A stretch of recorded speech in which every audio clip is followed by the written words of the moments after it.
I'm often asked by parents, what advice can I give them to help get kids interested in science? And I have only one bit of advice. Get out of their way. Kids are born curious, period. I don't care about your economic background. I don't care what town you're born in, what city, what country. If you're a child, you are curious about your environment. You're overturning rocks. You're plucking leaves off of trees and petals off of flowers and looking inside. And you're doing things that create disorder in the lives of the adults around you.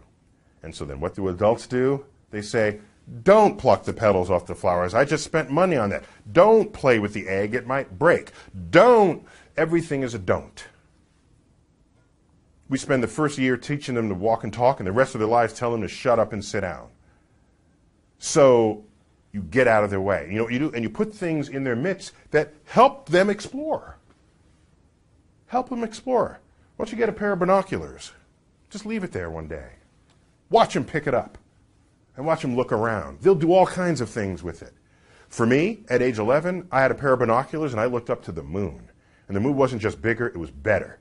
There were mountains and valleys and craters and shadows, and it came alive. Not the full moon, because there are no shadows cast when the moon is full. Got to wait for it to be a half moon or a crescent moon.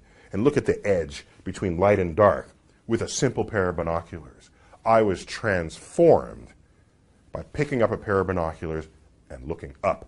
And that's hard to do for a city kid, because when you look up, you just see buildings. And really, your first thought is to look in people's windows.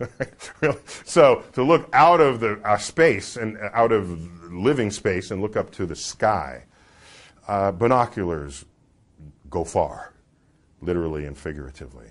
That's what got me started on the universe. It might get some kids you know started the same way.